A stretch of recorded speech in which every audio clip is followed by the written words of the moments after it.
ভুল হ'ব এজনী শিশুক যি অমানৱীয়ভাৱে তেওঁক ৰেপ কৰি হত্যা কৰা হৈছে।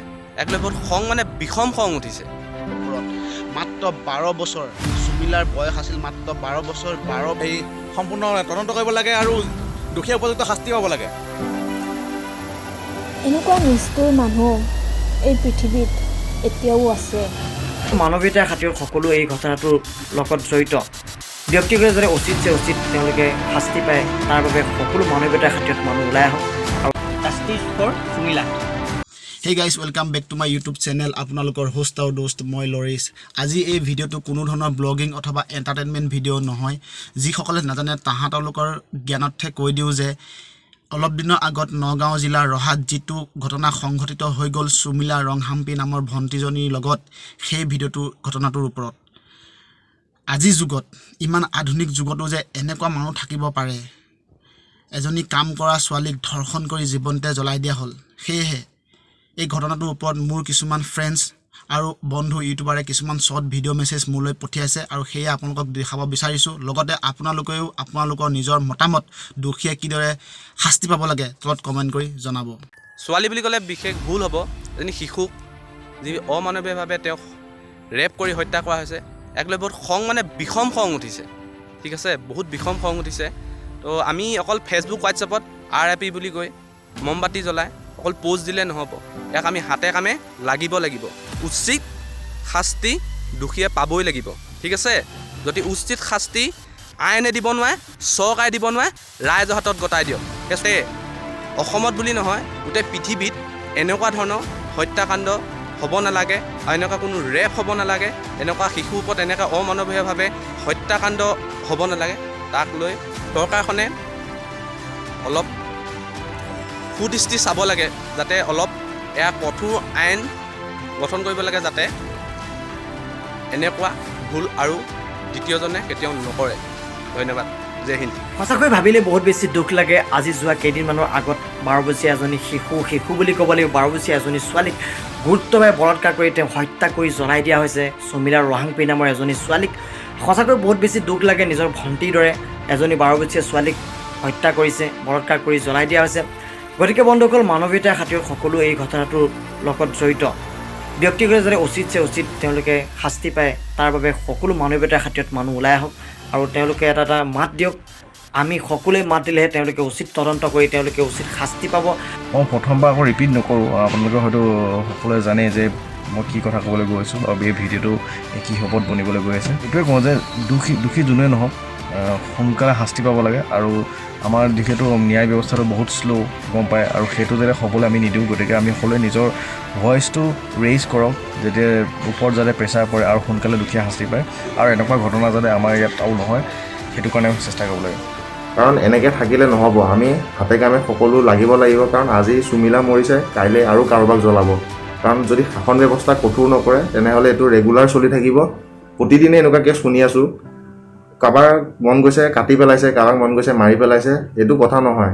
মানুহ হয়, কোনো পৰুৱা জীৱ জন্তু বেলেগ একো নহয়।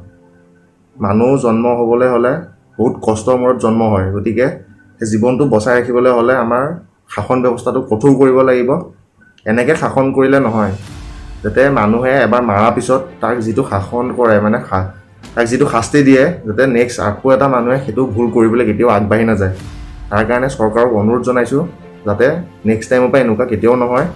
বাকী আপোনালোকে কমেণ্ট বক্সত কমেণ্ট কৰকচোন। নমস্কাৰ, মই বিজয় হেমব্ৰম। বন্ধুসকল, যোৱা কেইদিনমানৰ আগতে ৰহাত যি ঘটনা হৈ গৈছে, সঁচাকৈ গা শিহৰি উঠা এটা ঘটনা। ৰহাৰ এই কাণ্ডই আমাৰ সমাজখনক বহুত লজ্জিত কৰিছে। এই 12 বছৰীয়া কিশোৰীগৰাকীয়ে হয়তো জীৱনৰ ৰংবোৰ কেনেকুৱা বুজিয়ে পোৱা নাছিলে। বন্ধুসকল, এনেকুৱা ঘটনাবোৰ আমাৰ অসমত বহুত হৈ আছে আৰু এনেকুৱা ঘটনাবোৰ ন্যায় পাবলৈ বহুত দিন লাগে। হয়তো কিছুমান এনেকুৱা ঘটনাৰ ন্যায় নাপায়গৈ। এই ঘটনাটো সঠিকভাৱে ইনভেষ্টিগেশ্যন হওক। এই ঘটনাটোত যোনে জড়িত হৈ আছে সকলোৱে যাতে শাস্তি পায়, তাকে আমি কামনা কৰোঁ। যদি এই ঘটনাটো এনেকৈ বাচি যায়, তেতিয়াহ'লে অসমত হয়তো এনেকুৱা আৰু ঘটনা আহিব। বন্ধুসকল, এনেকুৱা ঘটনাবোৰ যাতে আমাৰ সমাজত আকৌ পুনৰাবৃত্তি নহয়, তাৰ কাৰণে সকলোৱে মাত মাতি আহক, ওলাই আহক। নমস্কাৰ। মানৱ জাতিক লজ্জিত কৰা সুমিলাৰ যি নৃশংস হত্যাকাণ্ড, মই তাক তীব্ৰ ভাষাৰে নিন্দা কৰিছোঁ আৰু প্ৰভু ভগৱন্তৰ ওচৰত প্ৰাৰ্থনা কৰিছোঁ সুমিলাৰ আত্মাই চিৰ শান্তি লাভ কৰক। এজনী কণমানি 12 বছৰীয়া কিশোৰীক যি নৃশংসভাৱে হত্যা কৰা হ'ল, ইয়াৰ বিচাৰ আমাক অতি সোনকালে লাগে আৰু ইয়াৰ বিচাৰ ফাষ্ট ট্ৰেক কোৰ্টত হ'ব লাগে। মই অসম চৰকাৰ, প্ৰশাসন আৰু মহামান্য আদালতলৈ এটাই অনুৰোধ জনাইছোঁ, কোনো পধ্যেই যাতে চুমিলা হত্যাকাৰী সাৰি যাব নোৱাৰে। দোষীক কঠোৰতকৈ কঠোৰতম শাস্তি প্ৰদান কৰিব লাগে, যাতে অনাগত দিনত, আহিবলগীয়া দিনত কোনো চুমিলা আৰু হত্যা হ'ব যাতে নোৱাৰে। আৰু অপৰাধীক যাতে সাৰি যাব নোৱাৰে, তাৰ বাবে চৰকাৰে কঠোৰতমতকৈ কঠোৰতম ব্যৱস্থা ল'ব লাগে। নমস্কাৰ, মই প্ৰণীতা দাস। যোৱা কেইদিনমান আগতে এটা ঘটনা ঘটি গৈছিলে আৰু সেই ঘটনাটো আপোনালোকে সকলোৱে জানে। এজনী 12 বছৰীয়া কিশোৰীক জীৱনতে কেনেদৰে জ্বলাই হত্যা কৰা হৈছিলে আপোনালোকে সকলোৱে গম পায়। এজনী ফুলকুমলীয়া ছোৱালী, 12 বছৰ, মাত্ৰ 12 বছৰ হৈছিলে। এনেকুৱা নিষ্ঠুৰ মানুহ এই পৃথিৱীত এতিয়াও আছে আৰু তেনেকুৱা বহুত আছে। গতিকে এতিয়াৰ দিনত মানৱীয়তা বোলা কোনো বস্তু নাই, একো মানে নোহোৱা হৈ গৈছে মানৱীয়তাৰ ওপৰত। কেনেদৰে ইমান মানে নিষ্ঠুৰ কাম কৰিব পাৰে, সেইটোৱে চবতকৈ ডাঙৰ কথা। যিয়ে নহওক, এজনী কিশোৰী আমি হেৰুৱালোঁ, চুমিলাক আমি হেৰুৱালোঁ, কিন্তু তাইৰ বিৰুদ্ধে আমাৰ মাত মতাটো অতি প্ৰয়োজনীয় এতিয়াৰ দিনত, কিয়নো তাই অতি সোনকালে ন্যায় পাব লাগে। আৰু যিকেইগৰাকী দোষী, সেই কেইগৰাকীক যাতে অতি সোনকালে মানে উচিত শাস্তি প্ৰদান কৰে, সেইটোৱে বিচাৰিছোঁ। এনেকুৱা ঘটনা আৰু কেতিয়াও নহওক, সেইটো কামনা কৰিছোঁ। চুমিলা অতি সোনকালে ন্যায় পাওক। ধন্যবাদ। নগাঁও জিলাৰ ৰহাৰ নামৰ ঠাইডোখৰত চুমিলা ৰহাংকী নামৰ ছোৱালীজনীৰ লগত ইমান বেয়াকৈ মানে তাইক জ্বলাই দিয়া হয় ৰেপ কৰি কিনে। আমি ছোৱালীৰ মানে অকণো মানে হেৰি নাই নেকি, ক'তো মানে ছেফটি বোলা বস্তুটো নাই নেকি? মোৰো এজনী ছোৱালী আছে, এতিয়াতো তাই সৰু আছে দেচোন, কিন্তু তাইৰোতো এদিন ডাঙৰ হ'ব। তাইৰোতো মানে তাই কি ওলাই গ'লে ক'ৰবাত মোৰতো বহুত চিন্তা লাগি থাকিব।